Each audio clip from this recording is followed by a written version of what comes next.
Avez-vous déjà remarqué combien de temps nous passons à nous soumettre à l'autorité de gens qui se considèrent des spécialistes dans tel ou tel domaine?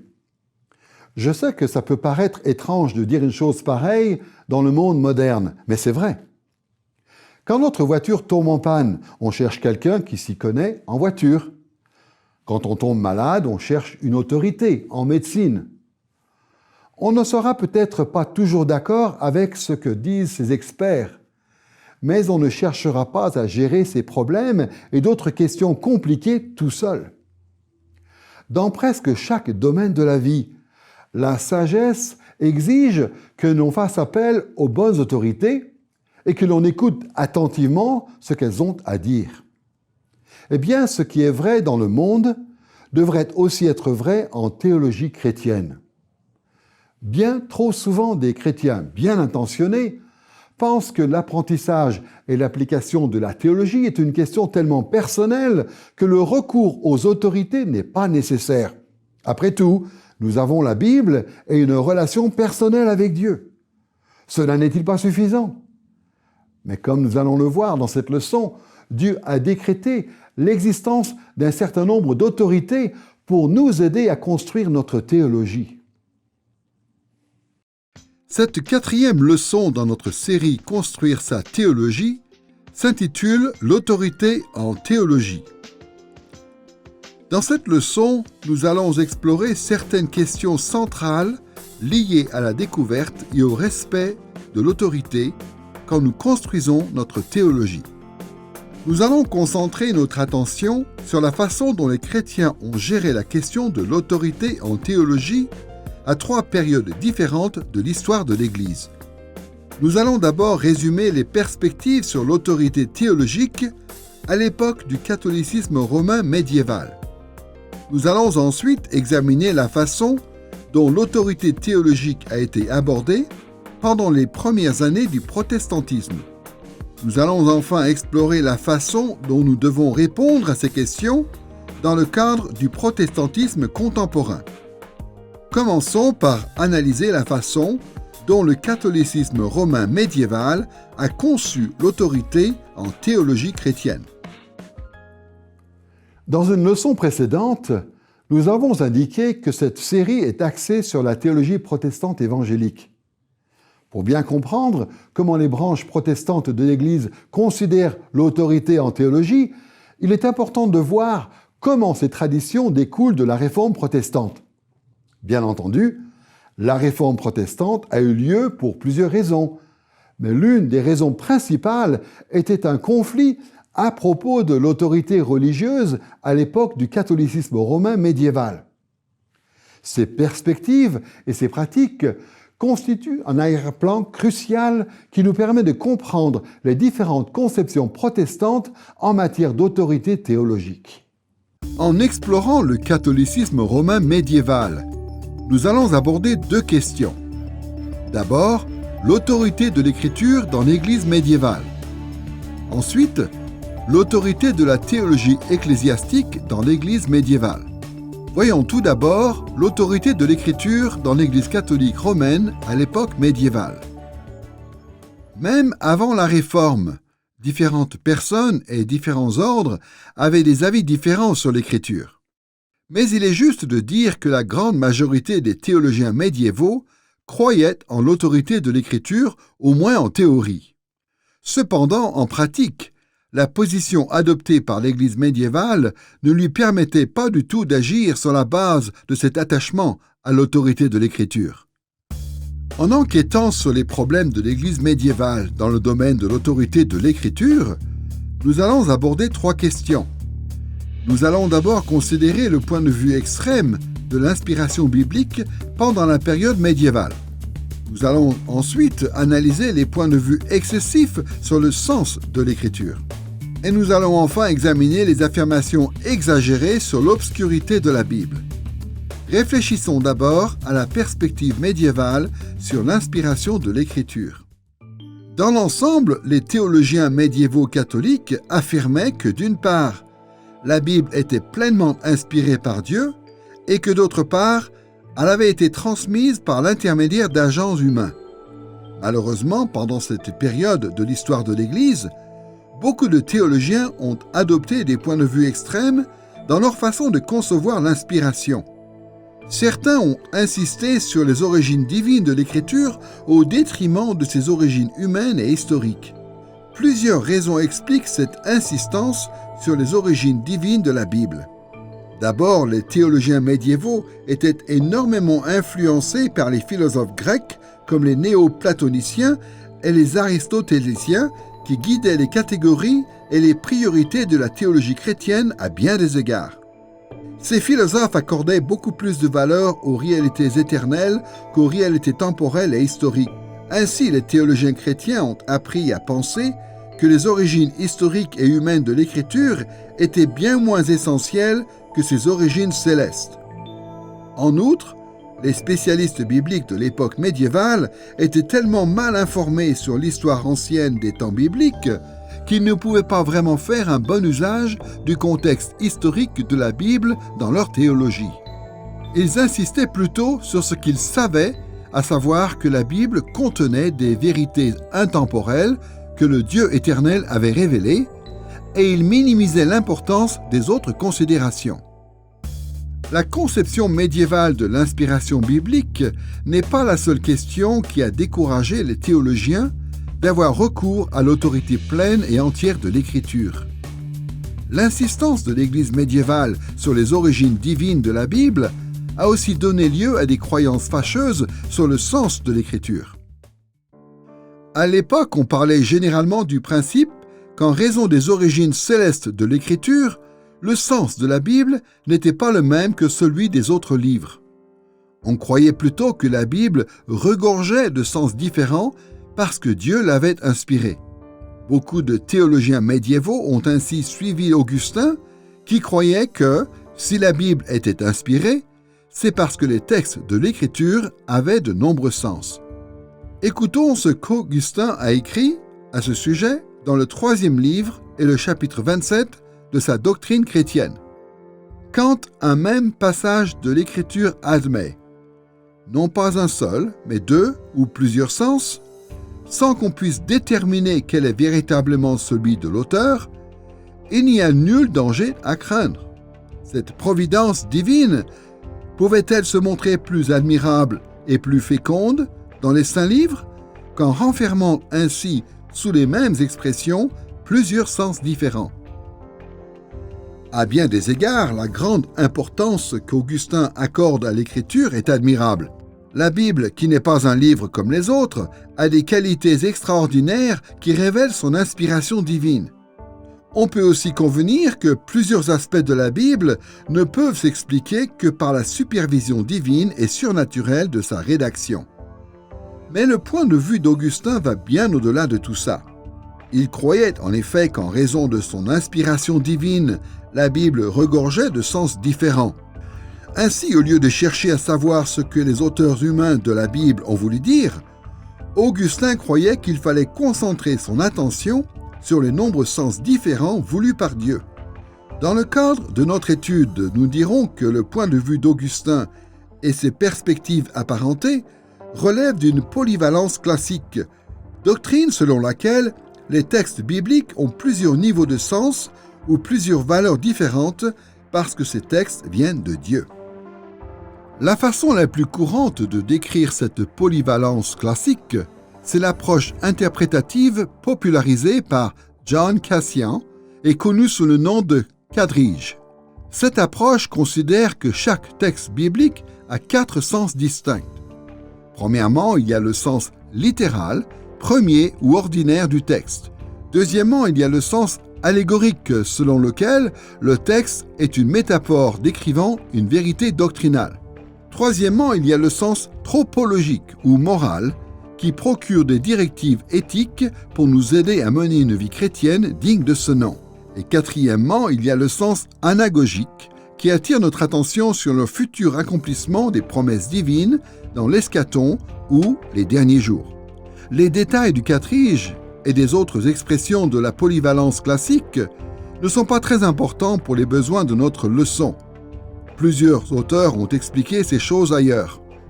Ce que nous devons simplement retenir, c'est qu'à l'époque de la Réforme, la plupart des théologiens catholiques croyaient que le sens des textes bibliques allait bien au-delà du sens normal ou ordinaire. Et chose importante, ils avaient tendance à croire que tous ces sens supplémentaires n'étaient pas enracinés dans le sens que les auteurs bibliques avaient voulu donner à leurs textes. En fait, à l'époque, on considérait souvent que le sens littéral ou premier d'un passage était trop élémentaire pour donner lieu à une sérieuse réflexion théologique. Les théologiens étaient plutôt encouragés à accorder de l'importance à des niveaux de compréhension plus profonds et cachés, car ces différents niveaux révélaient les profondeurs de la pensée de Dieu communiquée à l'Église. La question de savoir s'il y a un sens caché dans l'Écriture est très intéressante, car plusieurs problèmes se posent si on se range trop d'un côté ou trop de l'autre. L'un de ces problèmes, c'est qu'on risque d'accorder plus d'importance au sens profond du texte qu'au sens premier de l'Écriture. Et donc ça peut nous détourner de ce que l'Écriture révèle directement et nous amener à dire, en fait, quel est l'autre sens de ce texte ? Le sens plus profond du texte peut également dégénérer rapidement à travers un processus par lequel on peut s'élever au-dessus des autres dans l'Église. On voit surtout cela dans l'Église médiévale, au sein de laquelle le clergé était devenu un groupe de personnes fondamentalement plus importantes que les autres. On devait empêcher le commun des mortels d'accéder à l'Écriture, car ils ne pouvaient voir que le sens superficiel du texte. Ils n'avaient pas la capacité, la formation et les compétences nécessaires pour comprendre le sens plus profond. Et si on revient en arrière pour analyser la théologie médiévale, les théologiens de l'époque sont allés très loin dans l'interprétation profonde et allégorique des textes. Il y avait des sens multiples dans chaque texte, mais la plupart des gens ne pouvaient pas en comprendre le sens plus profond. L'approche médiévale de l'inspiration et du sens de l'Écriture n'a pas vraiment permis aux théologiens d'agir sur la base de l'autorité de l'Écriture. Et ces approches ont aussi donné lieu à une importance excessive accordée à une autre caractéristique de la Bible, son obscurité. La Bible est donc devenue un livre considéré comme remarquablement obscur, en dehors de ceux qui avaient reçu des connaissances spéciales et surnaturelles. Le fait que le contenu de la Bible semble obscur aux chrétiens lambda, d'avant la Réforme, ne devrait pas nous surprendre. À l'époque, peu de gens savaient lire et écrire. La Bible était tellement rare que presque personne y avait accès. En outre, le latin était la langue principale de l'écriture et de la théologie, et dans l'ensemble, seuls ceux qui étaient très éduqués avaient une connaissance suffisante du latin pour l'utiliser. Il était donc rare que les gens étudient les Écritures comme nous le faisons aujourd'hui. On considérait que la Bible était un livre bien trop rare et obscur pour que le chrétien lambda puisse s'y fier de manière significative.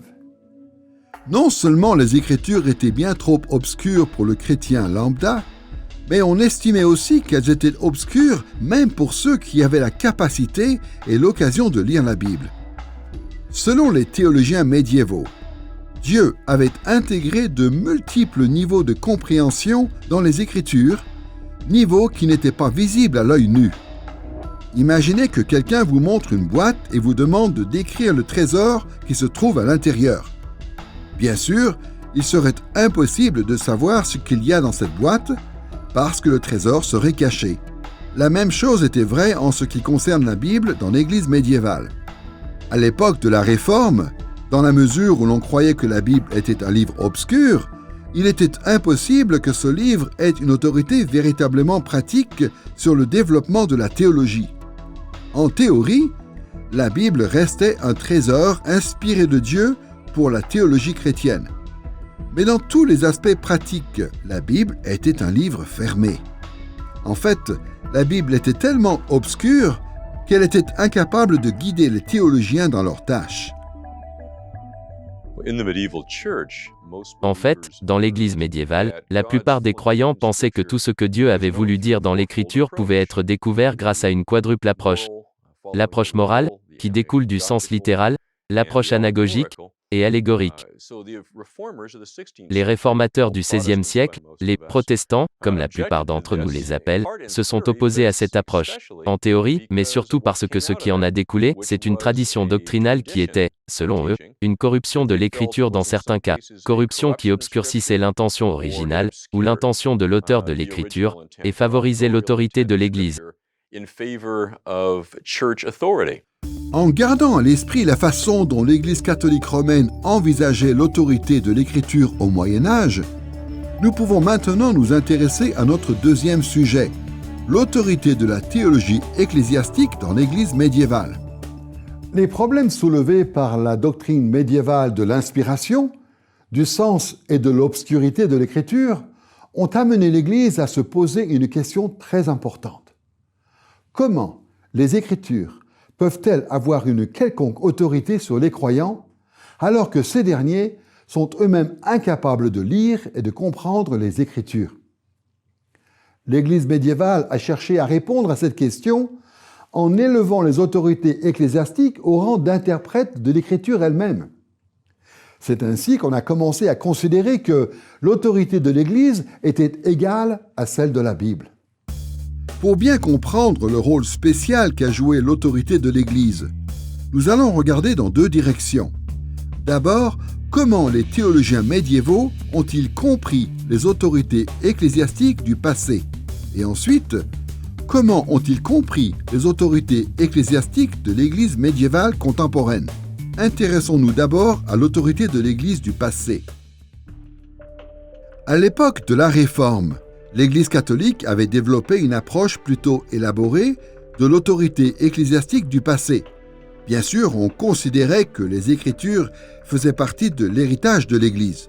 Pourtant, comme nous l'avons vu, à l'époque médiévale, on pensait que les enseignements des Écritures étaient tellement obscurs que d'autres sources de révélation étaient nécessaires. Les théologiens médiévaux ont donc consulté l'histoire de la théologie ecclésiastique pour déterminer ce qu'ils devaient croire. La vaste majorité de ces théologiens considéraient que l'histoire de l'Église était en fait l'histoire de Dieu conduisant et guidant son peuple dans les voies de la vérité. C'est pour cela que l'enseignement dispensé par l'Église dans le passé était d'une importance capitale pour les théologiens médiévaux, et ce, pour au moins deux raisons. D'un côté, on accordait beaucoup d'importance aux pères de l'Église ancienne. Les écrits de Polycarpe, d'Ignace, d'Irénée, de Tertullien, de Justin le martyr et des pères qui ont vécu plus tard comme Augustin, Athanase et Jérôme ont profondément influencé les croyances des différents ordres de l'Église. Bien entendu, les pères de l'Église n'étaient pas considérés comme infaillibles, et différentes branches de l'Église avaient tendance à privilégier différents courants de tradition patristique. On partait pourtant du principe que, dans l'ensemble, Dieu avait accordé certaines connaissances spéciales à ces grands théologiens du passé et que l'Église devait prêter une attention toute particulière à leurs enseignements. Les théologiens médiévaux ont rarement affirmé des vérités théologiques sans un certain soutien de la part des pères de l'Église.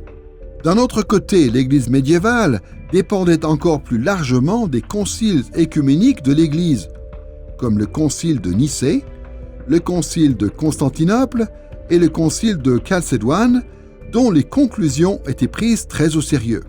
Pour toutes les questions d'ordre pratique, les théologiens médiévaux considéraient que ces conclusions constituaient des résumés incontestables de l'enseignement biblique. Le simple fait de ne pas être d'accord avec ces conclusions revenait à ne pas être d'accord avec les Écritures et avec Christ lui-même. Au fil des siècles, plusieurs enseignements des pères et plusieurs conclusions des conciles œcuméniques sont devenus des traditions ecclésiastiques officielles. Et au fur et à mesure que ces traditions se sont consolidées, elles ont contribué à former le grand dogme de l'Église.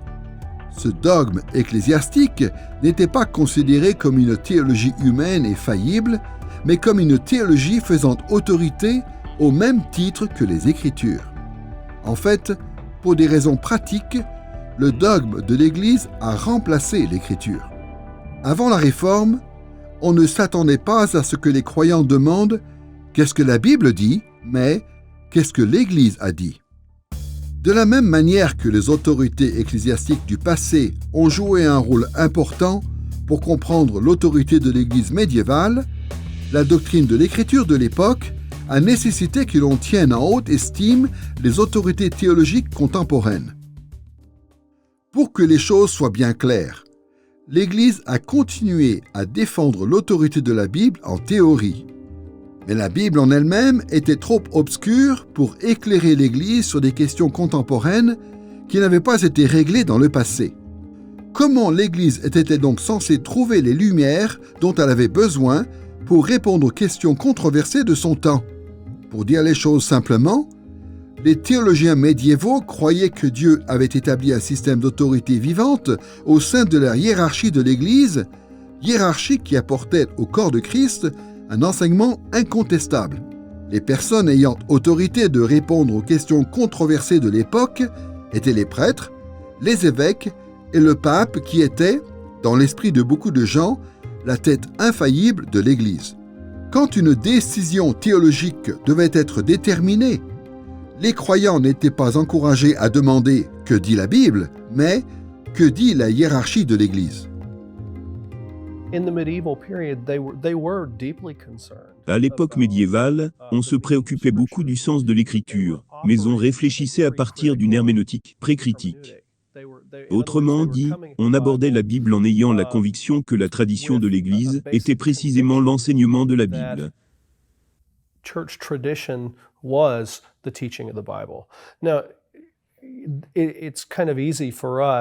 Bien sûr, en tant que protestants du XXIe siècle, il est facile de se moquer des théologiens de l'époque, mais nous ne sommes pas à l'abri des erreurs qu'ils ont commises. Il y a beaucoup de personnes parmi nous qui courent dans tous les sens en disant, vous savez, l'enseignement de Jean Calvin, de John Wesley, de Martin Luther, ou de je ne sais qui, c'est ce qu'enseigne l'Écriture. Ce qui se passe au Moyen-Âge, c'est qu'on a une approche de l'interprétation de l'Écriture qui est enracinée dans la dynamique de la norme de la foi.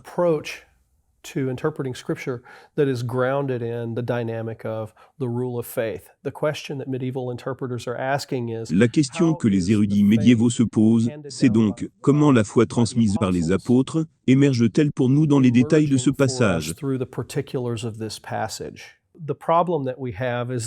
Le problème qui se pose alors, c'est qu'en raison de la façon dont l'Église ancienne considère la tradition, et dont tout cela prend de l'ampleur à l'époque médiévale, mais aussi dans la tradition byzantine, le grand besoin de la réforme, c'est de revenir à une construction minimale de la norme de la foi.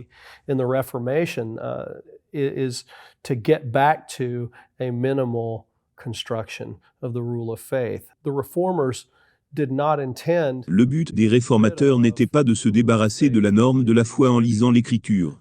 Leur but était simplement de lui permettre de retrouver sa taille normale, car elle avait quelque peu gonflé. Si la seule façon de comprendre la volonté de Dieu consiste à passer par les autorités ecclésiastiques, le chrétien lambda n'a aucune raison d'accorder une quelconque importance à la Bible. Ainsi, c'est la hiérarchie officielle de l'Église, et non les Écritures, qui est devenue le guide infaillible de la théologie contemporaine. En gardant à l'esprit les points de vue du catholicisme romain médiéval, nous sommes maintenant en mesure d'apprécier les perspectives du protestantisme des premières années. Comment les premiers protestants ont-ils compris l'autorité biblique et ecclésiologique en théologie ? Les premiers protestants, y compris ceux que l'on considère souvent comme des pré-réformateurs, comme Jean Hus, Pierre Valdo, John Wycliffe et Jérôme Savonarole, ont constaté que les autorités ecclésiales de leur époque avaient commis de nombreux abus. Ils ont donc répondu à ces abus en réaffirmant l'autorité de l'Écriture sur l'Église. Ils ont traduit les Écritures dans la langue du peuple. Ils ont publié la Bible à grande échelle. Ils ont encouragé les gens à s'instruire pour qu'ils puissent lire les Écritures. Et ils ont aussi encouragé les pasteurs et les églises locales à lire les Écritures pour eux-mêmes. Les protestants ont vite compris que ces efforts n'allaient pas résoudre tous les problèmes théologiques de l'Église. Mais en suivant l'exemple des auteurs de l'Ancien, du Nouveau Testament et de Jésus lui-même, ils ont réaffirmé l'autorité de l'Écriture, et ce, à juste titre. Nous allons d'abord examiner le point de vue des premiers protestants en matière d'autorité de l'Écriture. Nous étudierons ensuite le point de vue protestant en matière d'autorité de l'Église. Considérons d'abord les perspectives protestantes en matière d'autorité de l'Écriture. Comme nous l'avons vu, plusieurs points de vue extrêmes ont entravé la perspective médiévale catholique sur l'autorité de l'Écriture. Les premiers protestants ont donc répondu à ces erreurs en recalibrant les doctrines de l'inspiration, du sens et de la clarté de l'Écriture. Considérons d'abord la doctrine de l'inspiration. Il faut dire dès le départ que, comme les théologiens médiévaux, les réformateurs pensaient que l'origine des Écritures était à la fois divine et humaine. D'un côté, ils considéraient que la Bible était un livre surnaturel venant de Dieu. Luther, Zwingli et Calvin affirmaient en des termes non équivoques que les Écritures étaient parvenues au peuple de Dieu grâce à l'inspiration divine. Ils prenaient très au sérieux les paroles de l'apôtre Paul qui dit ceci dans 2 Timothée chapitre 3 verset 16 « Car toute l'Écriture est inspirée de Dieu et utile pour enseigner, réfuter, redresser et apprendre à mener une vie conforme à ce qui est juste. » Comme ce passage l'enseigne, la source ultime des Écritures vient de Dieu, qui a prévu que sa parole apporte à son peuple une révélation spéciale et pleinement fiable. L'inspiration du Saint-Esprit, c'est au sens large du terme l'esprit qui guide les auteurs humains pour écrire exactement ce que Dieu a voulu communiquer, noir sur blanc. Le terme théologique consacré, c'est confluence, à savoir, le fait qu'on est à la fois l'humain et le divin en même temps. Et bien entendu, cela varie. Parfois, c'est clairement le divin qui parle. Parfois, c'est clairement l'humain. Et pourtant, Dieu utilise précisément cet auteur humain, en le supervisant, pour qu'il écrive sur les manuscrits originaux exactement ce qu'il a voulu communiquer. Ainsi, nous avons 2 Timothée 3,16 qui dit que la parole de Dieu est inspirée, c'est-à-dire le produit de son souffle, théopneustos. Dans les deux cas, voilà ce qu'implique l'inspiration, l'ampleur avec laquelle elle s'opère. Et pourtant, ça fait autorité, c'est absolu, et c'est verbal, c'est encore cette confluence, le fait que l'Écriture soit sans erreur et qu'on puisse s'y fier à tout point de vue. Les réformateurs croyaient que la main de Dieu avait préservé les Écritures de toute erreur, en révélant aux auteurs bibliques des informations sur le présent, le passé et l'avenir, et en supervisant surnaturellement leurs écrits pour qu'ils soient totalement fiables. Mais ce qui est très important de comprendre, c'est que l'inspiration divine a conféré aux Écritures une autorité absolue et indiscutable. Mais les réformateurs ont évité de commettre les erreurs de l'Église médiévale en reconnaissant que les auteurs humains de l'Écriture avaient aussi contribué de manière significative au contenu et au sens de la Bible. Au lieu de considérer la Bible comme un livre tombé du ciel, les premiers protestants ont insisté sur le fait que les Écritures nous étaient parvenues grâce à des instruments humains et des processus historiques. Cette importance accordée aux auteurs humains concorde avec la façon dont Jésus et les auteurs bibliques ont souvent considéré la Bible. Par exemple, dans Matthieu chapitre 22, versets 41 à 44, nous lisons ce récit. Comme les pharisiens se trouvaient rassemblés là, Jésus les interrogea à son tour. « Quelle est votre opinion au sujet du Messie ? D'après vous, de qui descend-il ? De David, lui répondirent-ils.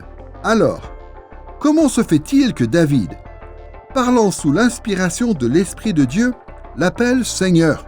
En effet, il déclare « Le Seigneur a dit à mon Seigneur, viens siéger à ma droite, jusqu'à ce que j'aie mis tes ennemis à terre sous tes pieds. » Dans ce passage, Jésus utilise le psaume 110, verset 1 pour confondre les pharisiens en attirant explicitement leur attention sur David, l'auteur humain de ce passage.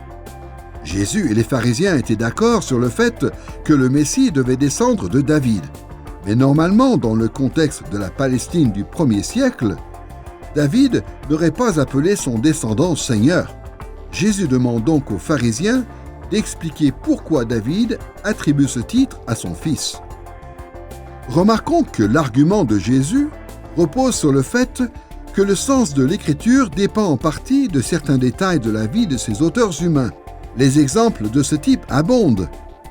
On constate en effet que beaucoup d'auteurs et de personnages bibliques font référence à Moïse, Ésaïe, Jérémie, Paul et à d'autres instruments humains de la parole de Dieu, instruments qui ont contribué de manière personnelle et significative aux Écritures. À partir de ces exemples et d'autres exemples, les réformateurs ont conclu, à juste titre, qu'il y avait, à l'origine des Écritures, de véritables situations humaines et que ces situations avaient été décrites dans ces circonstances historiques précises. Si les chrétiens veulent comprendre les Écritures correctement, ils doivent donc non seulement insister sur ses origines divines, mais aussi sur ses origines humaines et historiques. Le point de vue des premiers protestants sur l'autorité de l'Écriture a accordé une certaine importance aux aspects divins et humains de l'inspiration biblique. Et cette perspective sur l'inspiration a influencé de manière significative la façon dont les réformateurs ont également conçu le sens de l'Écriture. On pourrait résumer le point de vue des premiers protestants sur le sens de l'Écriture de cette manière.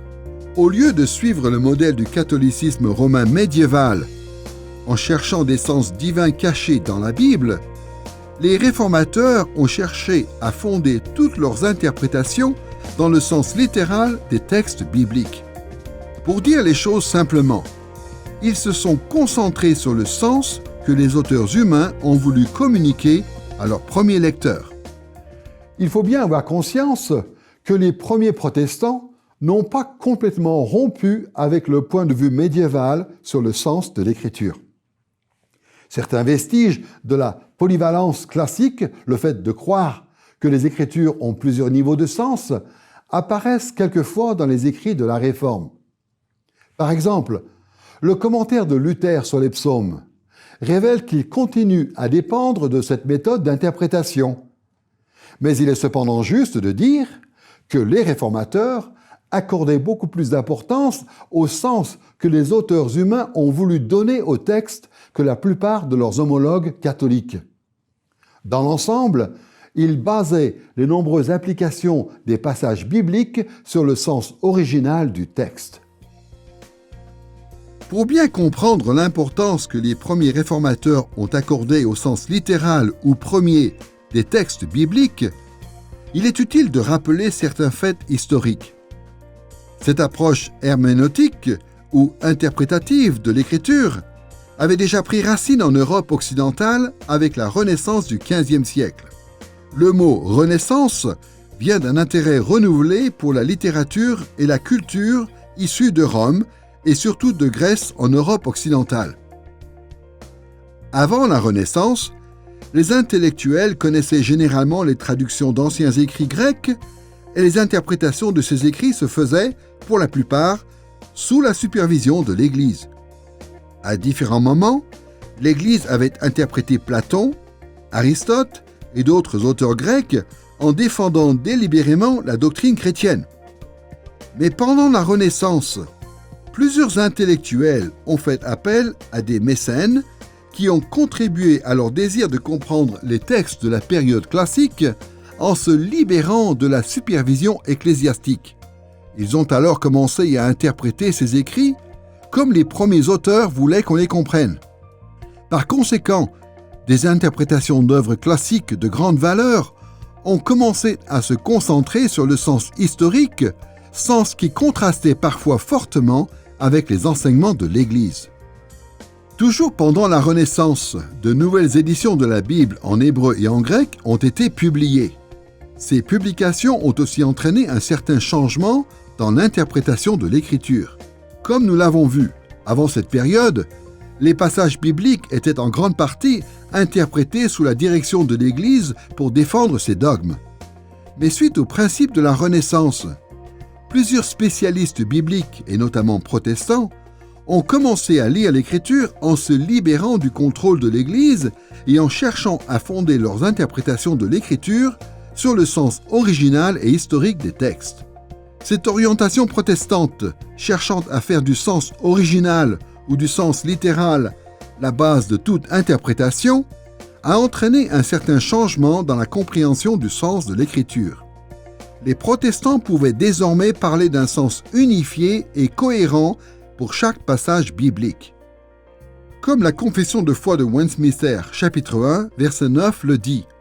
C'est pourquoi, lorsque se pose une question au sujet du sens véritable et complet d'un texte quelconque de l'Écriture qui n'est pas incohérente mais une, la réponse doit être cherchée et trouvée à l'aide d'autres exemples plus clairs. On pourrait qualifier ce point de vue sur le sens de l'Écriture d'univalent.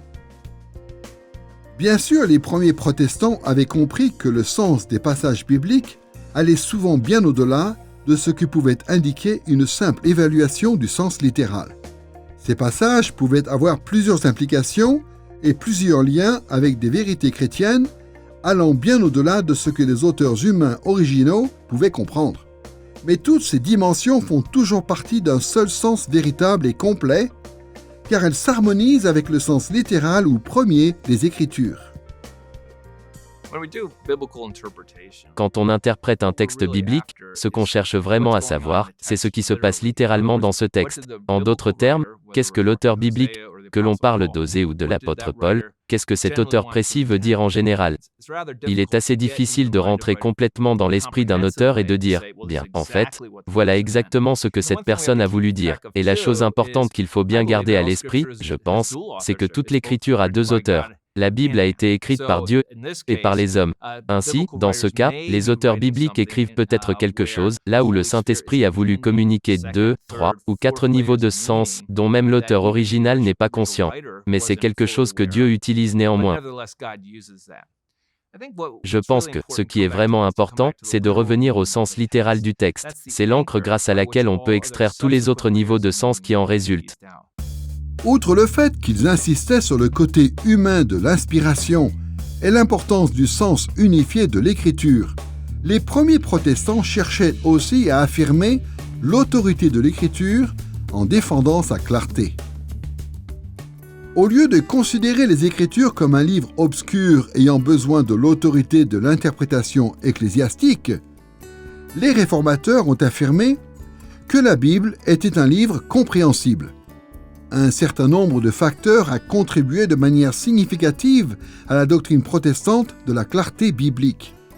Premièrement, l'utilisation généralisée des presses d'imprimerie de type mobile avait permis à la Bible d'être diffusée de plus en plus largement. Et la disponibilité de la Bible avait, à son tour, permis aux chrétiens de lire ce livre pour eux-mêmes. Ce faisant, ils étaient capables d'évaluer si l'Église catholique avait raison quand elle déclarait que la Bible était obscure. Deuxièmement, certains pionniers courageux avaient commencé à traduire les Écritures dans la langue du peuple, ce qui a aussi permis au plus grand nombre d'examiner la clarté de l'Écriture pour eux-mêmes. Troisièmement, le fait que les réformateurs se concentrent sur le sens littéral ou sensus literalis en latin a aussi permis aux théologiens de baser leurs interprétations sur quelque chose qui pouvait être examiné et testé. Ils n'avaient plus simplement besoin de s'appuyer sur les autorités ecclésiastiques pour savoir ce que la Bible signifiait.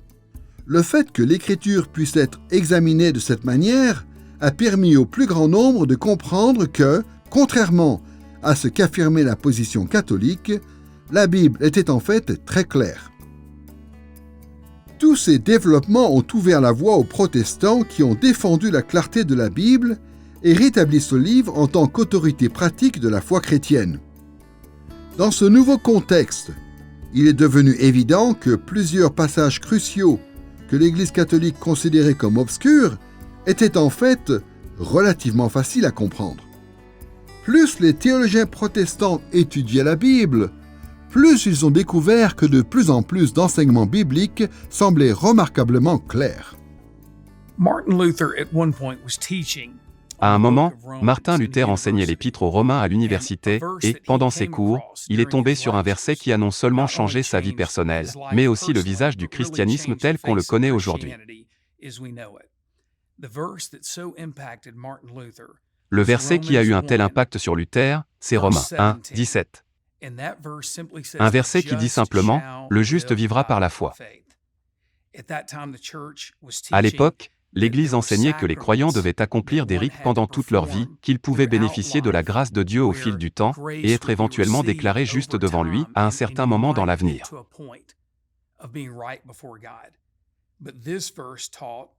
Mais ce verset enseigne, comme Luther l'a bien compris, que dès qu'on reçoit Christ par la foi, on est immédiatement justifié devant le Dieu Tout-Puissant. Et bien entendu, on doit continuer à faire de bonnes œuvres et de bonnes choses pour servir Dieu, non pas dans le but d'être justifié, mais parce qu'on a déjà été justifié par la foi en Christ seul. Pendant les premières décennies de la Réforme, les protestants étaient extrêmement optimistes quant à la clarté de la Bible. Tout semblait relativement simple. Il suffisait de lire la Bible et de conformer sa théologie à la parole de Dieu, telle qu'elle était clairement révélée. Mais au fur et à mesure que le mouvement protestant a continué à examiner les Écritures, les protestants sont devenus plus réalistes et ont commencé à parler en termes de niveau de clarté dans la Bible. Il était devenu évident que certaines parties de la Bible étaient plus claires que d'autres. Ainsi, quand les luthériens croyaient une chose à propos d'un passage de l'Écriture, quand les calvinistes en croyaient une autre, et quand les zwingliens en croyaient encore une autre, le point de vue de départ excessivement optimiste, selon lequel la Bible était claire, a donné lieu à des perspectives plus nuancées. Cette vision des choses beaucoup plus sage ne devrait pas nous surprendre. Même l'apôtre Pierre reconnaît que certaines paroles de l'Écriture sont difficiles à comprendre. Dans 2 Pierre chapitre 3 verset 16, Pierre écrit ces mots. Certes, il s'y trouve, dans les lettres de Paul, des passages difficiles à comprendre, dont les personnes ignorantes et mal affermies déforment le sens, comme elles le font aussi, pour leur propre ruine, des autres textes de l'Écriture. Remarquons la façon dont Pierre formule sa phrase. Il ne dit pas que tous les écrits de Paul sont faciles à comprendre. Il ne dit pas non plus que tous ses écrits sont difficiles à comprendre. Il dit plutôt que certains écrits de Paul sont difficiles à comprendre.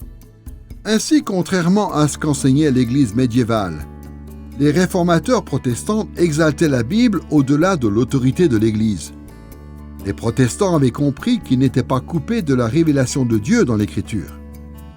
Ils affirmaient au contraire que l'Écriture était claire, ce qui a permis à la Bible d'être rétablie en tant qu'autorité absolument supérieure à toute autorité ecclésiastique.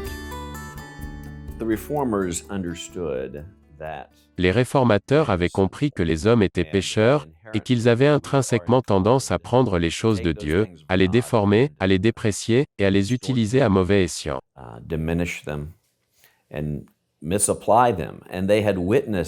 Et c'est précisément ce dont ils avaient été témoins dans l'Église catholique romaine. Et, bien entendu, c'est ce qui a précipité une grande partie du conflit qui les a opposés aux doctrines de l'Église catholique romaine.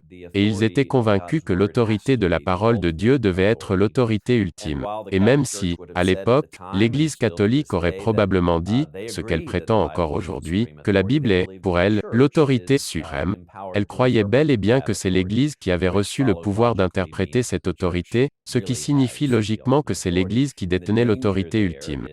Le problème, c'est que les hommes sont pécheurs. C'est ce que les réformateurs avaient compris à l'époque, et c'est encore vrai aujourd'hui. Et chaque fois qu'une structure ecclésiastique essaye d'imposer son interprétation de l'Écriture sur l'Écriture, on soumet l'interprétation de la parole de Dieu à l'interprétation d'un homme pécheur, ou d'un groupe d'hommes pécheurs, ce qui est toujours dangereux.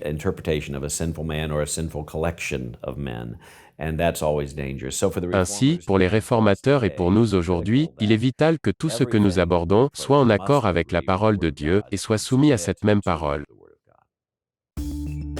Maintenant que nous avons étudié le point de vue des premiers protestants sur l'autorité de l'Écriture, nous sommes en mesure de voir ce que les premiers protestants pensaient de l'autorité de l'Église. Le point de vue protestant sur l'inspiration, le sens et la clarté de l'Écriture a permis aux premiers protestants de rétablir la Bible en tant que seule norme de foi indiscutable et supérieure à l'autorité de l'Église. Et en tant qu'évangéliques, nous devons faire la même chose. Nous devons cependant ajouter une nuance importante. Même si les premiers protestants affirmaient que la Bible était la seule source d'autorité en construisant leur théologie, ils ne rejetaient pas pour autant toute autorité ecclésiastique. Les protestants croyaient, bien au contraire, que Dieu avait accordé à l'Église une autorité secondaire et faillible qui devait se soumettre aux enseignements infaillibles de l'Écriture. En explorant le point de vue protestant sur l'autorité de l'Église, il sera utile de regarder dans deux directions différentes. D'abord, comment les premiers protestants concevaient-ils les autorités ecclésiastiques du passé? Ensuite, comment concevaient-ils leurs propres autorités contemporaines? Considérons d'abord le point de vue des premiers protestants sur l'autorité ecclésiastique du passé. Même si c'est difficile à imaginer pour beaucoup d'entre nous, les premiers protestants reconnaissaient une grande partie de l'autorité des enseignements des pères de l'Église et des premiers conciles. En fait, les réformateurs défendaient une doctrine robuste de l'Église. Ils croyaient fermement que le Saint-Esprit avait permis à l'Église primitive d'adopter plusieurs vérités importantes que les chrétiens de leur époque avaient besoin de reconnaître. Comme nous l'avons mentionné dans une leçon précédente, les réformateurs rangeaient l'autorité de l'Écriture dans la catégorie du sola scriptura, l'Écriture seule. Malheureusement, beaucoup d'évangéliques ont une bien mauvaise compréhension de cette doctrine aujourd'hui. De nos jours, beaucoup d'évangéliques croient que la doctrine de l'Écriture seule implique que la Bible devrait être la seule source d'autorité. Mais ce n'était pas la position de la Réforme et ce n'est pas une implication légitime du sola scriptura. Si les réformateurs insistaient tant sur le sola scriptura, ce n'est pas parce qu'ils croyaient que la Bible était la seule autorité des croyants.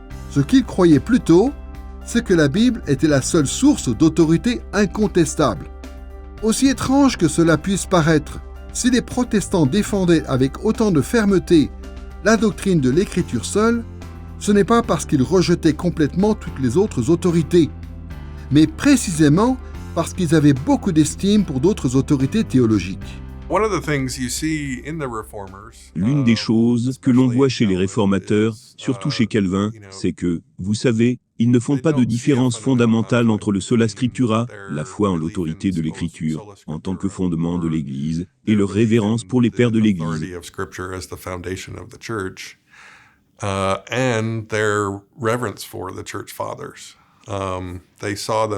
Ils considéraient que leur mission était de rétablir une tradition plus ancienne et plus pure de l'Église, tradition représentée par les pères.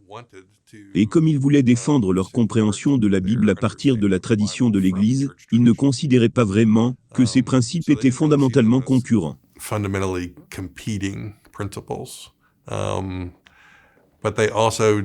Mais ils ne plaçaient pas non plus l'autorité de l'Église et les pères de l'Église au même niveau que l'autorité scripturaire. Pour des raisons pratiques, il est utile de faire référence à un résumé de ces questions dans la Confession de foi de Westminster, chapitre 1, section 10. Le juge suprême par qui tous les débats religieux doivent être réglés, par qui toute décision des conciles, toute opinion des pères, toutes doctrines humaines et toute matière de voir particulière doivent être examinées et à la décision duquel nous devons nous remettre, c'est le Saint-Esprit parlant par l'Écriture et nul autre. Ce paragraphe affirme avec force que c'est le Saint-Esprit parlant dans les Écritures qui est le juge suprême par qui tous les débats religieux doivent être réglés.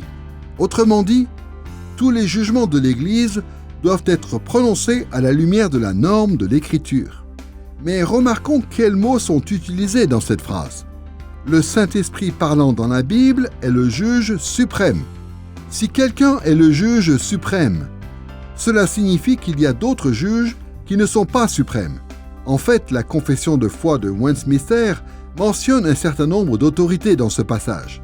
Dans ce qui ressemble à une liste de choses classées par ordre d'importance, il est question de conciles, d'écrits anciens ou des pères, de doctrines humaines qui font référence aux enseignements passés et présents d'autres personnes dans l'Église, et de manière de voir particulière, c'est-à-dire le sentiment ou la conviction intérieure à propos d'un sujet précis. La confession de Westminster reconnaît ces choses tout en leur accordant une autorité secondaire, autorité soumise à l'autorité absolue de l'Écriture. Les théologiens catholiques ont souvent accusé les réformateurs de rejeter l'autorité ecclésiastique. Mais les réformateurs avaient bien veillé à ne pas rejeter le passé en défendant la doctrine du sola scriptura. Les premiers protestants défendaient souvent leur point de vue en faisant référence aux premiers pères de l'Église. En fait, chaque fois que Jean Calvin a révisé son institution de la religion chrétienne, il a ajouté toujours plus et non moins d'échanges avec les pères de l'Église. En plus, un passage de l'institution révèle clairement le point de vue du réformateur français sur l'autorité des conciles de l'Église. Écoutons ce que dit Calvin dans l'institution de la religion chrétienne, livre 4, chapitre 9. « Comment ?» demandera quelqu'un. « Les décisions des conciles n'auront-elles aucune autorité ?» Je réponds, « Elles en auront, car je ne propose pas de rejeter tous les conciles et de casser leurs décisions ou de les biffer en entier. On me dira que j'exagère en allant jusqu'à permettre à chacun de recevoir ou de rejeter ce qui a été décidé par un concile. Pas du tout, mais je voudrais que toutes les fois qu'on invoque un décret adopté en concile, on examine avec soin à quel moment celui-ci s'est tenu, pour quelle raison et dans quel but, et enfin, qui y a assisté.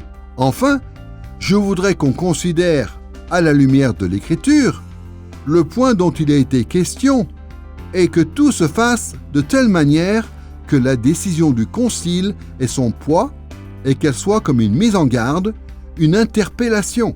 Elle ne doit pas faire obstacle à l'examen dont j'ai parlé. Plusieurs idées importantes se détachent dans ces paroles de Calvin. Il insiste d'abord sur le fait que les conciles de l'Église doivent être compris dans leur contexte historique.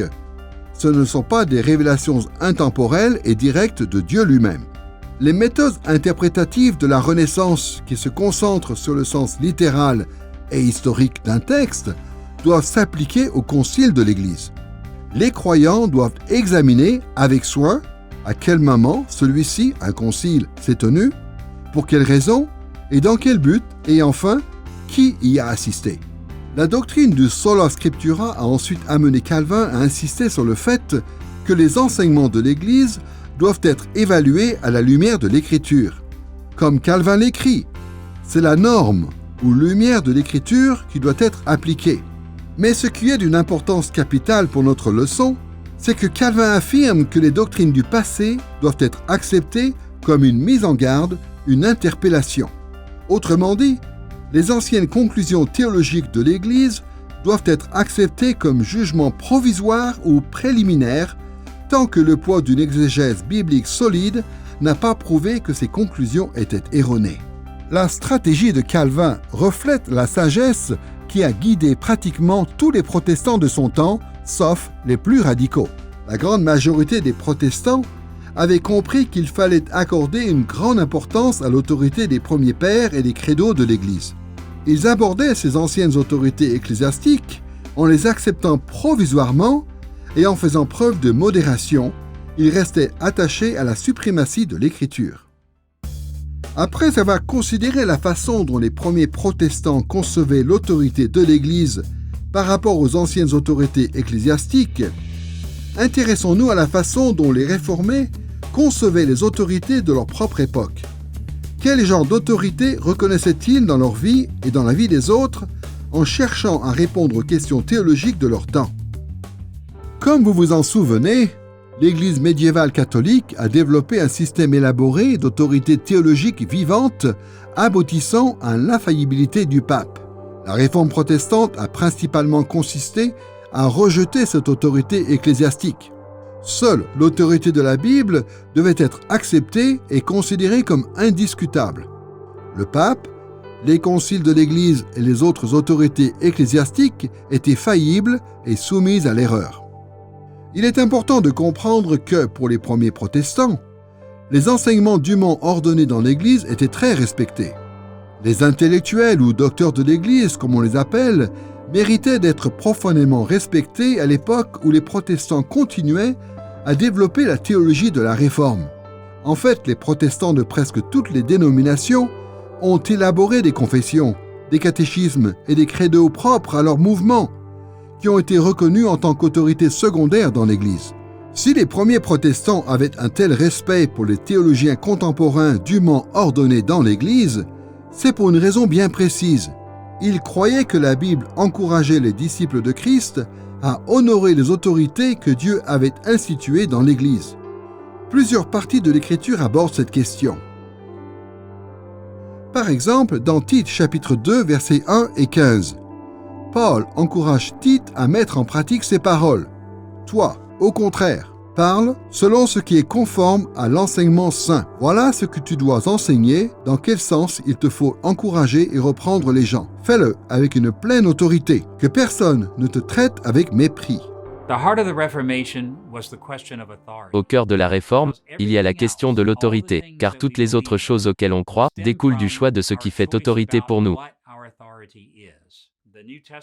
Le Nouveau Testament enseigne que notre foi repose sur Christ, la pierre principale, sur les apôtres et les prophètes du premier siècle, véritable fondement de l'Église, mais nous avons aussi l'autorité des évangélistes, des pasteurs et des enseignants. Les autorités de l'Église sont donc très importantes pour nous, car tous ces responsables vont probablement avoir une sagesse et une expérience qui vont les aider à se soumettre à la vérité de Dieu, révélée dans l'Écriture. Mais toutes ces autorités doivent toujours se soumettre au Seigneur Jésus et à ses paroles, qui affirment l'autorité indiscutable de la Bible. On peut résumer cet équilibre entre autorité biblique et autorité ecclésiastique en citant cette phrase qui est souvent répétée dans les milieux réformés. L'Église réformée se réforme tout le temps. Ou, comme on le dit souvent en latin de manière abrégée, Semper Reformanda, toujours en train de se réformer. Ces slogans indiquent que la branche réformée de l'Église reconnaît pleinement que les autorités ecclésiastiques sont importantes, mais qu'elles doivent toujours se soumettre à l'examen de l'Écriture. Maintenant que nous avons examiné les différents points de vue sur l'autorité théologique à l'époque du catholicisme romain médiéval et des premiers protestants, nous sommes en mesure de considérer le troisième sujet de notre leçon, le protestantisme contemporain. De nos jours, dans de nombreuses parties du monde, la notion d'autorité suscite des réactions très négatives parmi les protestants évangéliques. Nombreux sont ceux qui ont vu certaines personnes abuser de leur pouvoir et qui leur résistent, ce que l'on peut comprendre. Comme nous l'avons vu, au fil des siècles, les chrétiens ont eu du mal à comprendre et à répondre à ces questions d'autorité, même en théologie. Que pouvons-nous donc apprendre de ceux qui nous ont précédés et qui ont essayé de répondre à ces questions? Quelle est la valeur et quels sont les dangers de l'autorité pour les évangéliques qui veulent construire une bonne théologie aujourd'hui? Nous allons d'abord répondre à ces questions liées au protestantisme contemporain en examinant les points de vue que nous devons adopter en matière d'autorité de l'Écriture. Nous allons ensuite proposer d'adopter d'autres points de vue importants sur l'autorité de l'Église. Intéressons-nous tout d'abord à l'autorité de l'Écriture. L'autorité de la Bible dans la vie chrétienne est une autorité absolue dans chaque domaine. Penser autrement, ça revient vraiment à prendre la place de Dieu. Le fait de lire la Bible et de dire « Bon, eh bien, je ne vais pas suivre cette partie mais cette partie » ou « Je vais obéir à ce petit verset mais pas à ce petit verset », ça revient, dans un sens, à se placer au-dessus de l'Écriture et à déterminer ce qui est vrai et ce qui ne l'est pas, les règles que l'on va suivre et ne pas suivre. Et quand on fait ça, on devient des petits dieux. On prend la place du Dieu de l'univers et c'est de l'idolâtrie. Le fait de nier l'Écriture et de ne pas se soumettre à son autorité revient donc, dans un sens, à supplanter Dieu et à s'attribuer son autorité. Il est donc très important que ce soit l'Écriture qui domine la vie chrétienne dans tous les domaines, ou dans chaque domaine, et que l'on rende à Dieu ce qui lui appartient, c'est-à-dire l'autorité ultime. Nous allons explorer les points de vue contemporains sur l'autorité de l'Écriture en abordant 3 questions auxquelles nous nous sommes intéressés dans cette leçon. L'inspiration de l'Écriture, le sens de l'Écriture et la clarté de l'Écriture. De nos jours, un certain nombre de points de vue différents sur ces sujets prétendent suivre la tradition de la Réforme. Nous allons considérer ces points de vue et les évaluer en commençant par les perspectives modernes de l'inspiration de l'Écriture. En matière d'inspiration, il y a au moins 3 conceptions populaires parmi les protestants contemporains. À un extrême, il y a une conception qu'on appelle souvent l'inspiration romantique. À l'autre extrême, il y a un point de vue qu'on appelle l'inspiration mécanique. Entre ces deux extrêmes, il y a une perspective qu'on appelle l'inspiration organique. Considérons brièvement ces 3 points de vue différents. La perspective romantique est généralement adoptée par des protestants de tendance plus libérale. Selon ce point de vue, la Bible est inspirée dans un sens romantique, comme le sont la plupart des grands écrivains, des grands artistes et des grands compositeurs comme Shakespeare, Rembrandt ou Bach. Dieu a donc motivé les auteurs bibliques, mais il n'a pas supervisé leurs écrits. Selon cette conception, les Écritures reflètent donc simplement l'opinion des hommes. La Bible est par conséquent faillible et n'a pas d'autorité sur l'Église dans l'absolu. Inutile de dire que ce point de vue sur l'inspiration doit être rejeté par ceux qui adhèrent à l'esprit de la Réforme.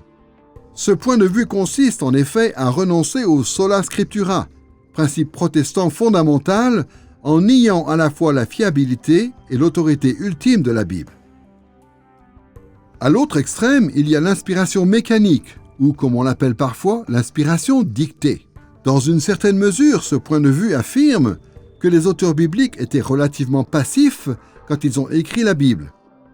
Selon cette conception, c'est Dieu qui a essentiellement écrit la Bible, alors que les auteurs humains ont agi en tant que secrétaires dociles.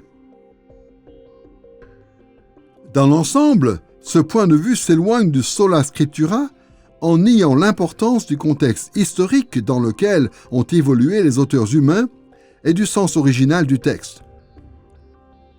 Comme les réformateurs avaient bien pris soin de le faire remarquer, le fait de nier la valeur du sens littéral de l'écriture entrave l'autorité de cette même écriture. Le sens de la Bible ne pouvant plus être évalué et suivi, le lecteur se retrouve obligé d'importer ses propres idées dans la Bible, qui ne fait donc plus office d'autorité théologique suprême. En théologie protestante contemporaine, nous devons éviter ces deux extrêmes, l'inspiration romantique et mécanique, en réaffirmant la nature pleinement organique de l'inspiration. Dans le cadre de l'inspiration organique, Dieu a inspiré les auteurs bibliques et supervisé leurs écrits pour que leurs paroles soient infaillibles et fassent autorité. Mais Dieu n'a pas contourné les pensées, les motivations, les sentiments ou la théologie de ses auteurs. En fait, les dimensions humaines et divines de l'inspiration ne sont pas du tout en décalage. Toute la Bible révèle plutôt les vérités éternelles de Dieu, mais dans le cadre de textes extrêmement humains et conditionnés par la culture de l'époque. Tous les enseignements de la Bible sont normatifs pour toutes les époques, mais ces enseignements sont liés au contexte de circonstances particulières. La conception protestante de l'inspiration organique insiste à la fois sur l'humain et le divin, sur les qualités historiques et transcendantes de toute la Bible. Selon cette conception de l'inspiration, la doctrine du sola scriptura est ainsi préservée. Des 3 principaux points de vue protestants sur l'inspiration biblique, la doctrine de l'inspiration organique est incontestablement celle qui s'accorde le mieux avec les principes qui ont donné lieu et entraîné la réforme protestante. L'une des choses que j'aime beaucoup dans la Bible, c'est la variété des auteurs qui l'ont écrite et la façon dont le Saint-Esprit a œuvré au travers de chacun d'entre eux, en utilisant le caractère unique de leur identité, de leurs expériences et de leur vie, pour nous révéler une vision complète de la personne de Dieu et de ce que cela signifie pour nous.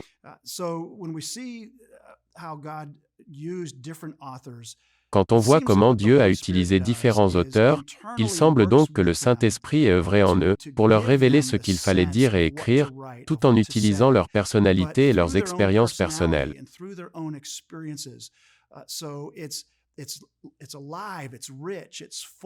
C'est donc vivant, riche, abondant, et ça permet à beaucoup de gens de s'identifier à ce processus, qui n'est pas quelque chose de mécanique. Dieu, je pense, apprécie les expériences que nous faisons, et le Saint-Esprit demeure dans le cœur des auteurs bibliques pour inspirer leurs écrits et œuvrer au travers de leur personnalité.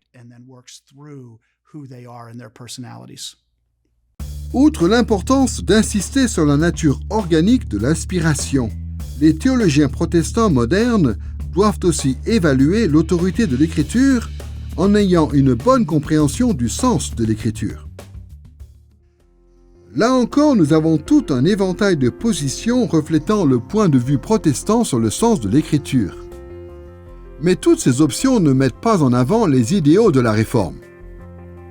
À un extrême, il y a un point de vue que nous qualifierons de polyvalence contemporaine. À un autre extrême, il y a un point de vue que nous appellerons l'univalence simpliste. Et entre les deux, il y a un point de vue que nous appellerons l'univalence complexe. Intéressons-nous tout d'abord à la polyvalence contemporaine. Depuis quelques décennies, certains théologiens protestants parlent de la polyvalence des textes bibliques car ils croient que les Écritures ont plusieurs sens différents. Mais là où la polyvalence classique affirme que les textes ont plusieurs sens différents en raison de l'origine divine de la Bible, la polyvalence contemporaine se base généralement sur les ambiguïtés du langage humain. En effet, la polyvalence contemporaine enseigne que les passages bibliques sont des récipients vides que les lecteurs doivent remplir avec leur propre compréhension des choses. Ceux qui adhèrent à cette position reconnaissent que, tout comme un récipient a une certaine forme, la grammaire des textes bibliques établit certains paramètres interprétatifs de base. Mais au sein de ces paramètres, c'est le lecteur biblique qui fournit le sens spécifique du texte. Sur cette base, on fait valoir qu'il faut rejeter l'insistance de la Réforme sur le sensus littéralis et combler le vide du passage avec nos propres interprétations, en accordant peu d'importance ou pas du tout d'importance au sens original ou littéral du texte. Malheureusement, cette notion contemporaine de polyvalence rend caduque l'autorité de l'Écriture, car elle donne le droit au lecteur d'importer ses propres idées dans le texte. Et c'est la raison pour laquelle nous devons la rejeter. À l'autre extrême, il y a le concept d'univalence simpliste. Ce point de vue défend à juste titre l'idée selon laquelle chaque passage de l'Écriture a un seul sens. Mais il nie à tort que ce sens peut être relativement complexe. Prenons Jean chapitre 3 verset 16 par exemple. Oui, Dieu a tant aimé le monde qu'il a donné son Fils, son unique, pour que tous ceux qui placent leur confiance en lui échappent à la perdition et qu'ils aient la vie éternelle. Un croyant convaincu de l'univalence simpliste dira peut-être « Ce verset est très simple. Jean 3,16 nous dit que nous devons croire en Jésus. » Jean chapitre 3 verset 16 est un verset bien connu que les chrétiens résument souvent en utilisant des mots très simples. Mais en réalité, ce verset aborde toutes sortes de thèmes très importants. Il parle explicitement de l'amour de Dieu, il nous rappelle l'incarnation, la mort et la résurrection de Jésus, il parle du monde, du châtiment éternel et de la vie éternelle. Chacun de ces sujets est relativement complexe en soi et il existe une myriade de liens logiques entre eux.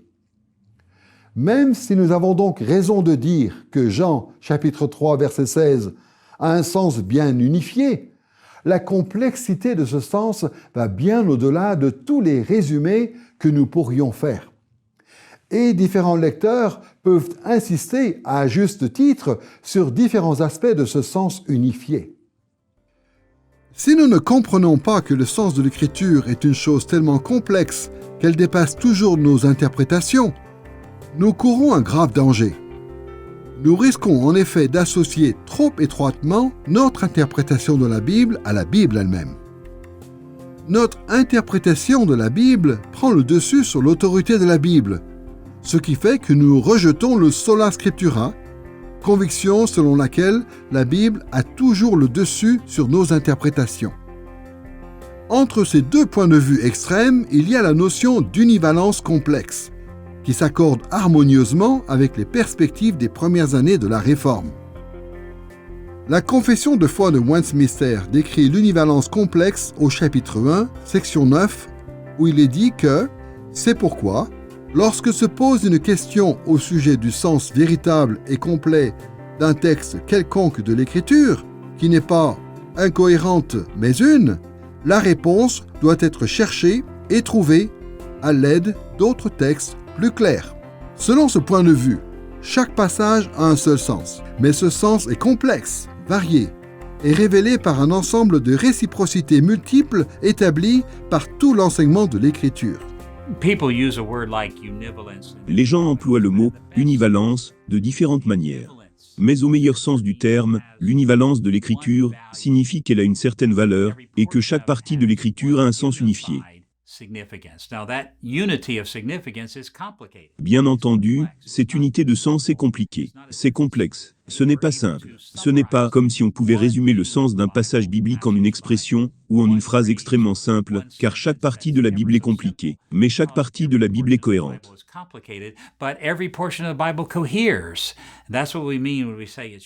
Voilà ce qu'on veut dire quand on parle d'univalence. Ça forme un tout.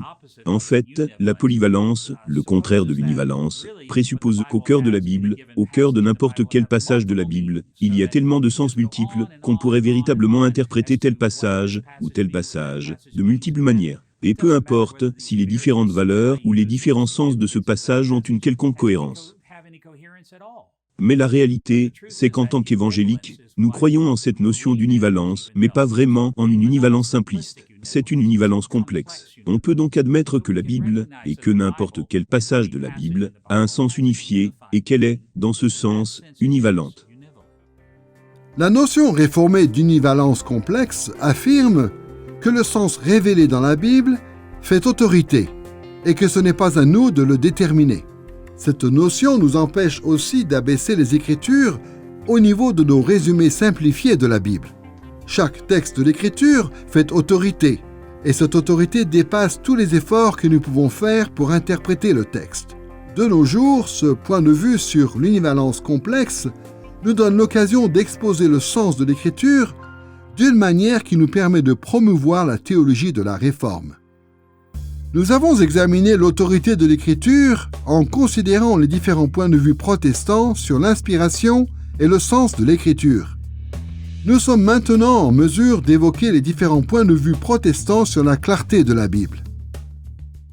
Là encore, il nous sera utile de raisonner en termes de 3 points de vue différents. À un extrême, nous sommes face aux tendances contemporaines selon lesquelles la Bible est totalement obscure. À l'autre extrême, nous sommes face à des tendances contemporaines selon lesquelles la Bible est totalement claire. Mais entre les deux, il y a la doctrine réformée des degrés de clarté. L'une des qualités de l'Écriture, si vous voulez, c'est sa clarté. Bien sûr, cela ne signifie pas que la Bible est toujours facile à comprendre. Et Pierre déclare, dans un passage bien connu, que certains écrits de Paul sont difficiles à comprendre, et qu'on doit comprendre quelle est la source de la difficulté quand on interprète la Bible. L'un des problèmes qui se pose, c'est qu'on est des créatures limitées. Et donc, quand on aborde un sujet qui est intrinsèquement complexe, comme Dieu l'est lui-même, même si l'Écriture est claire en elle-même, elle est parfois difficile à comprendre.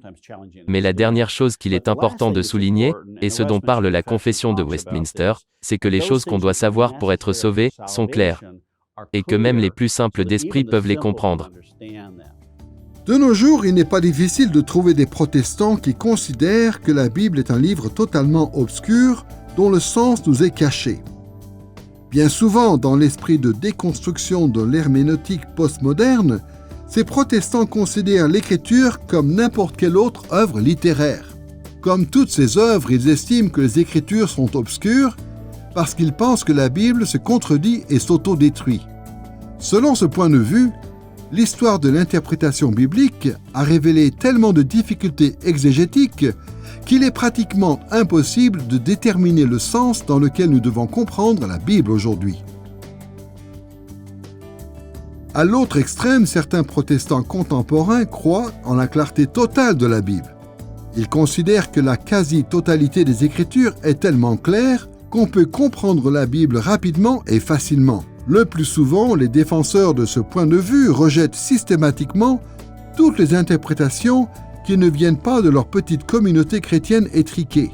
Aujourd'hui, grande est la tentation d'exagérer la clarté de l'Écriture pour bon nombre de théologiens issus de la tradition protestante, qui veulent désespérément tenir les Écritures à distance du scepticisme et du cynisme moderne.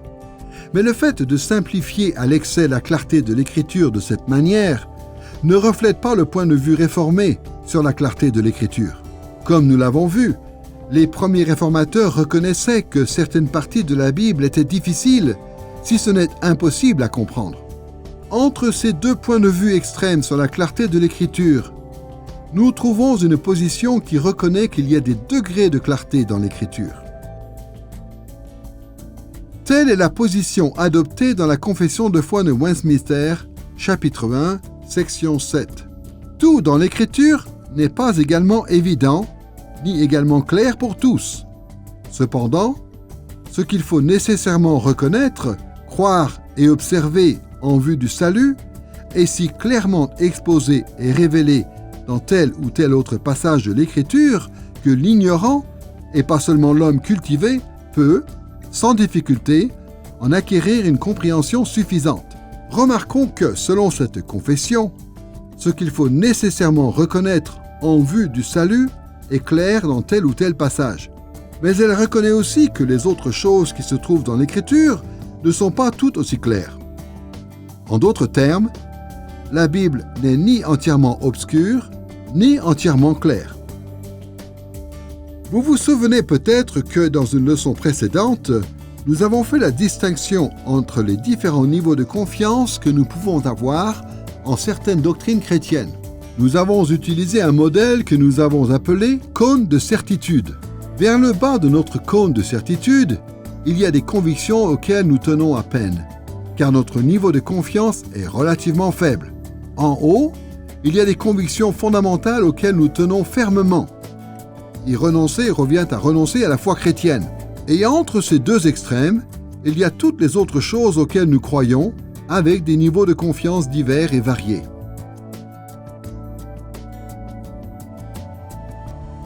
À bien des égards, il est utile d'envisager la clarté de l'Écriture en des termes similaires. Tout d'abord, plusieurs aspects de l'enseignement biblique, y compris la connaissance de ce qu'il faut faire pour être sauvé, demandent peu ou pas d'efforts intellectuels. Comme le dit la Confession de Westminster, l'ignorant, comme l'homme cultivé, peuvent comprendre ces choses. D'autres informations bibliques rentrent également dans cette catégorie. En fait, d'immenses parties de la Bible sont relativement faciles à comprendre.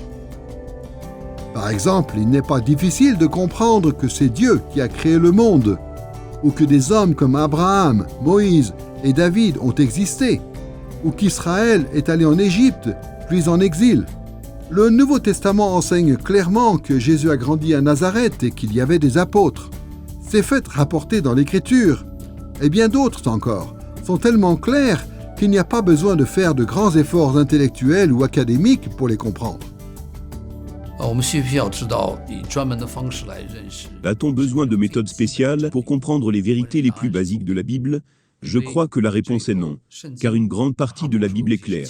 Comme 1 Pierre nous le dit, Dieu a clairement révélé aux hommes sa puissance, sa personne, ainsi que tout ce qui concerne la vie, la piété et le salut, car il nous a appelés par sa bonté.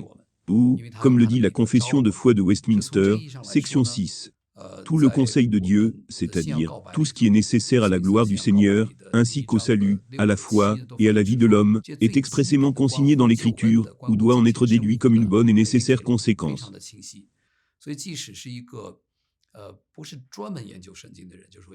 Ainsi, le commun des mortels, même s'il n'est pas spécialiste, peut tout à fait comprendre la Bible en utilisant des méthodes appropriées, en fonction des différents genres et des connaissances basiques que Dieu nous a accordées.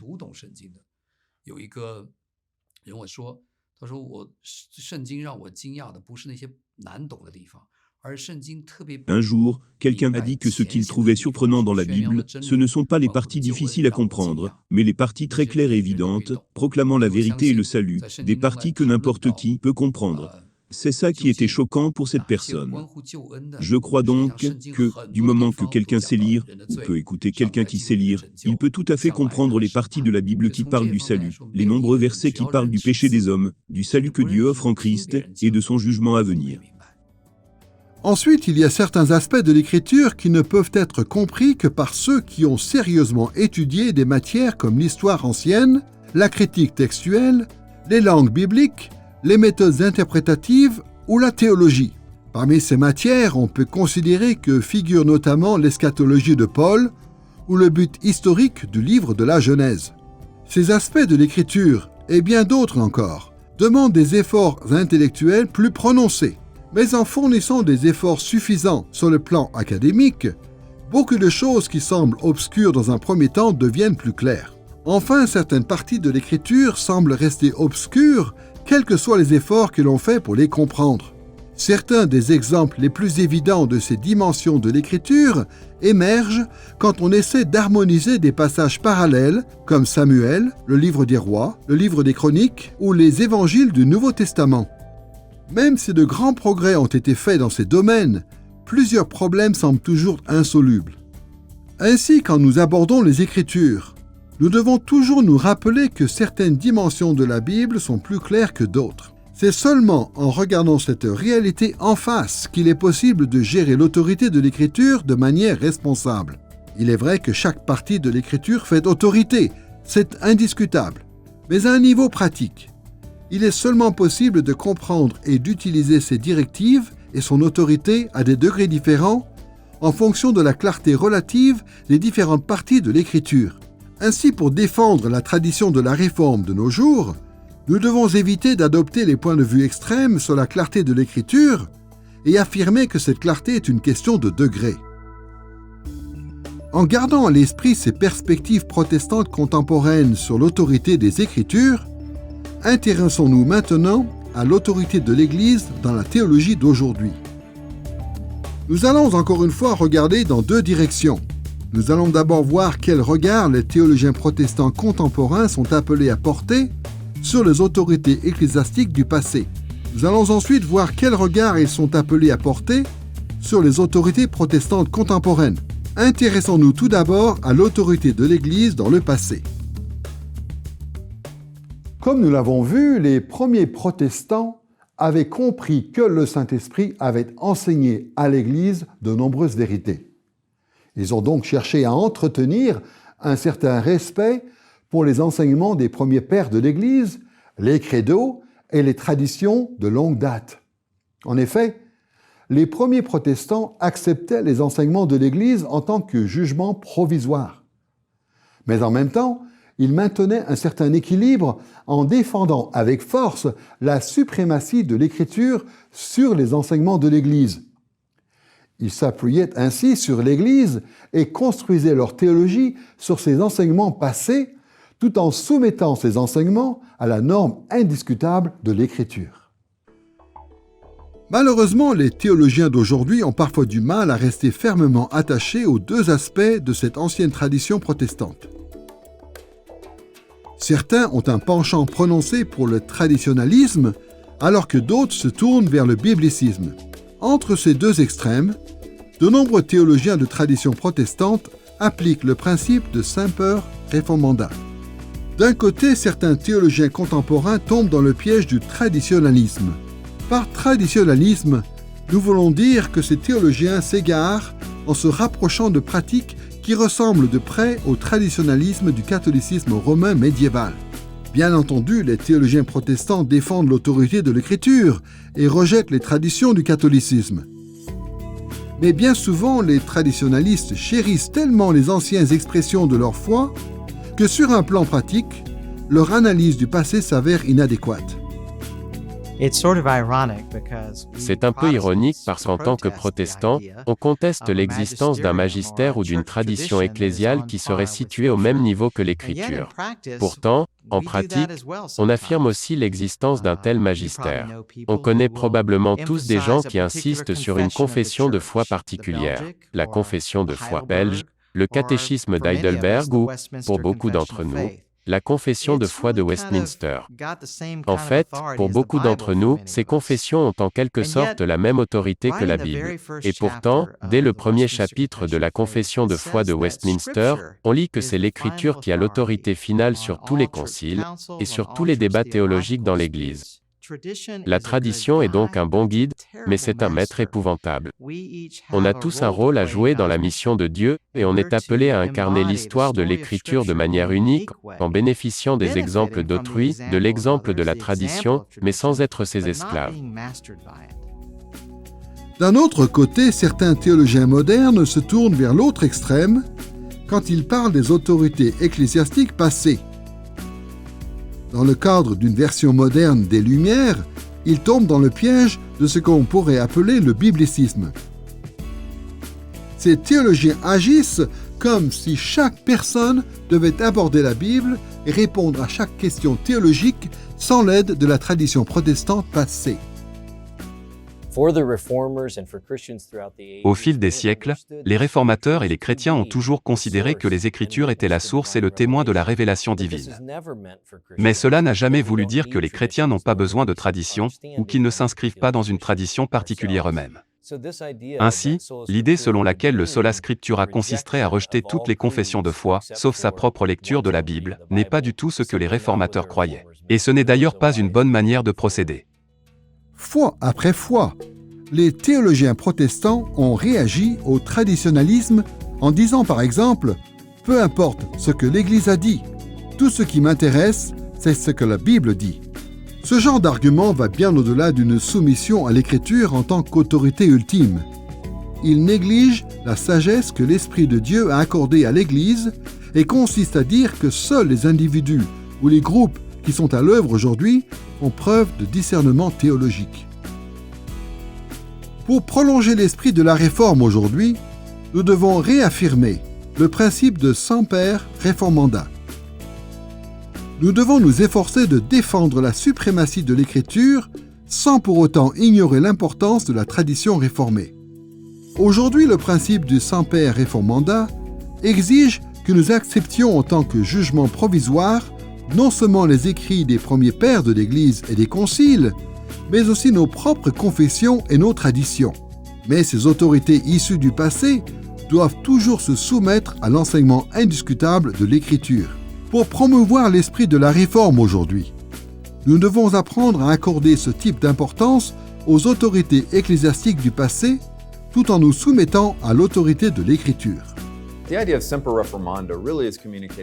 L'idée de base du Semper Reformanda, c'est vraiment de communiquer que l'Église qui est réformée se réforme tout le temps. Et la raison pour laquelle ce principe est important, c'est que c'est une manière de dire que l'Église se soumet constamment à l'autorité de l'Écriture.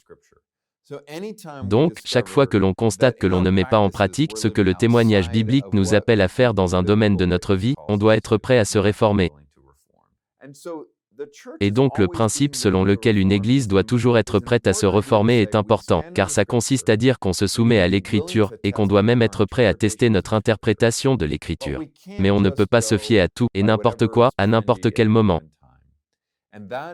Et c'est en partie la raison pour laquelle, pour que l'Église se réforme constamment, on doit s'entretenir avec le passé.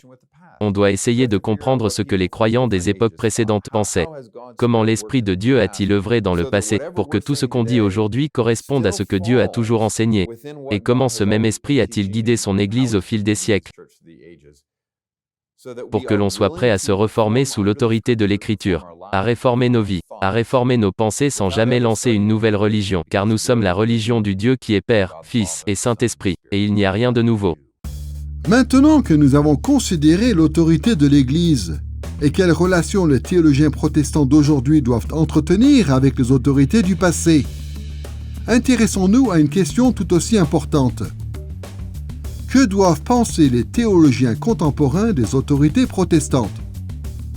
Comment évaluer l'autorité des positions théologiques qui se développent aujourd'hui? Pour les premiers protestants, il était important que les positions théologiques soient développées par des responsables ordonnés comme il se doit dans l'Église de l'époque. Mais ils se gardaient bien d'élever les autorités contemporaines au-dessus de l'enseignement de l'Écriture. Là encore, malheureusement, les théologiens protestants contemporains ont souvent du mal à adhérer à ces points de vue du passé. Ils ont tendance à se tourner vers les extrêmes. D'un côté, certains théologiens ont tendance à être sceptiques à propos des formulations théologiques d'aujourd'hui. D'un autre côté, nombreux sont ceux qui ont tendance à être dogmatiques à propos des formulations doctrinales de notre époque. Mais pour que la théologie réformée soit authentique et aille dans le bon sens, il faut s'efforcer d'élaborer de fidèles formulations doctrinales. Les théologiens qui sont extrêmement sceptiques quant aux formulations doctrinales modernes rejettent toute notion d'autorité ou toute nécessité de se soumettre à ce que l'Église dit aujourd'hui. À l'autre extrême, les théologiens qui sont excessivement dogmatiques insistent sur le fait que les formulations contemporaines sont absolument parfaites. On doit faire très attention à la façon dont on évalue ce que croient les chrétiens aujourd'hui. D'un côté, il y a un certain scepticisme qui se répand parmi les chrétiens évangéliques qui croient que, si quelque chose est nouveau, ça doit forcément être faux parce que la vérité se trouve dans le passé. Et malheureusement, ça révèle le fait qu'ils ne croient pas que le Saint-Esprit est toujours actif et vivant dans l'Église d'aujourd'hui, comme il a été dans le passé. D'un autre côté, vous avez des gens qui se tournent vers l'autre extrême et qui disent par exemple, en fait, si c'est démodé, si ça vient du passé, cela n'a plus de pertinence pour aujourd'hui. Ce dont on a besoin, ce sont de nouvelles idées. Et on doit aussi éviter d'emprunter cette voie, car le Saint-Esprit n'est pas seulement à l'œuvre dans l'Église d'aujourd'hui, il est à l'œuvre depuis des siècles. Et donc, quand on comprend que la vérité vient aussi du passé, on doit construire sur cette vérité qui vient du passé. Les interprétations que l'Église fait depuis des siècles devraient grandement influencer la façon dont on vit et dont on réfléchit aujourd'hui. Vous voyez, faire de la théologie, c'est dépendre du Saint-Esprit pour qu'il nous aide à apprendre les Écritures et à les appliquer avec la sagesse qu'il a accordée à l'Église d'autrefois, mais aussi avec pertinence pour répondre aux questions que l'on se pose aujourd'hui. Le scepticisme et le dogmatisme auxquels nous sommes confrontés de nos jours existent notamment parce que certains pensent que les formulations doctrinales sont simplement vraies ou fausses. En réalité, il est beaucoup plus utile d'élaborer de justes formulations en considérant toute une série de possibilités entre le vrai et le faux. Toute affirmation théologique est plus ou moins vraie en fonction de la fidélité avec laquelle ces affirmations reflètent l'enseignement infaillible de l'Écriture. D'un côté, à l'opposé de la position des sceptiques, on constate que certaines positions théologiques décrivent l'enseignement de la Bible suffisamment bien pour être qualifiées de vraies et considérées comme valables. Bien sûr, ces positions ne sont pas parfaites, mais elles se rapprochent suffisamment de la perfection pour être acceptées en tant que vérité, à moins que certaines nuances soient apportées et prouvent le contraire. D'un autre côté, certaines positions théologiques sont tellement éloignées de l'enseignement de l'Écriture qu'il est légitime de les qualifier d'erronées. Contrairement à ceux qui s'accrochent religieusement à l'autorité des formulations contemporaines, nous pouvons rejeter ces formulations à moins qu'avec le temps, certaines nuances prouvent qu'elles sont acceptables. Considérons par exemple cette formulation doctrinale qui est relativement courante aujourd'hui. Dieu est souverain sur toutes choses. Normalement, la véracité de cette affirmation ne devrait pas nous poser de problème. La Bible enseigne bel et bien que Dieu est souverain sur toute sa création. Mais dans la mesure où il est possible d'améliorer cette affirmation, elle est, dans un sens, imparfaite. Si nous faisons une distinction entre la foi biblique et le déisme, cette affirmation pourrait en fait donner une fausse impression. Le déisme enseigne que Dieu, dans sa souveraineté, n'interagit pas avec les événements historiques après avoir créé le monde au commencement. Ainsi, le fait d'affirmer que Dieu est souverain sur toute chose pourrait en fait nous éloigner de la réalité de la providence divine, selon laquelle Dieu est profondément impliqué dans la vie de sa création. Au final, quand il s'agit d'examiner les formulations théologiques contemporaines, certaines de ces formulations se rapprochent suffisamment de l'enseignement de l'Écriture pour être considérées comme vraies. D'autres sont suffisamment éloignées pour être considérées comme erronées.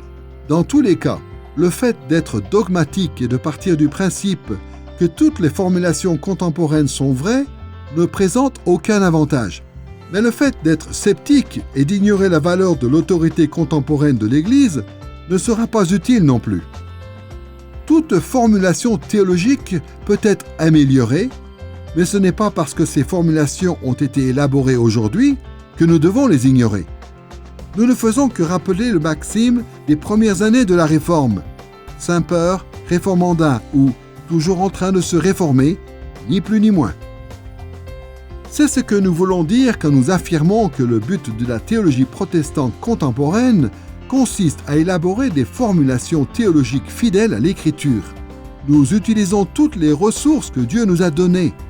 L'exégèse de l'Écriture, l'interaction avec la communauté et la vie chrétienne avec humilité et de manière responsable pour développer de justes formulations théologiques. Notre but, c'est que nos enseignements se rapprochent le plus possible des enseignements de l'Écriture. Plus nos doctrines se rapprochent de l'Écriture, plus elles feront autorité. Plus elles s'éloignent de l'Écriture, moins elles feront autorité. Mais dans tous les cas, la théologie de l'Église doit toujours être soumise aux Écritures. Dans cette leçon, nous avons exploré la relation qui existe entre autorité biblique et autorité de l'Église en théologie.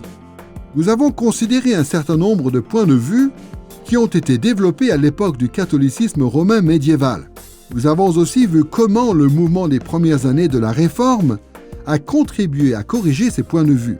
Nous avons enfin exploré la nécessité d'appliquer les perspectives de la Réforme et de l'autorité de l'Église dans le cadre du protestantisme contemporain. La construction d'une théologie chrétienne exige que l'on se confronte à la question de l'autorité, à la fois à l'autorité de l'Écriture et à l'autorité de l'Église. Comme nous l'avons vu, à moins de réaffirmer avec la plus grande fermeté l'autorité absolue et indiscutable de l'Écriture, nous nous éloignerons toujours de la vérité. La Bible est notre garde-fou, notre ancre sûre et solide en théologie. En même temps, nous ne devons jamais négliger ce que Dieu a fait dans son Église. Ceux qui nous ont précédés ne sont pas parfaits.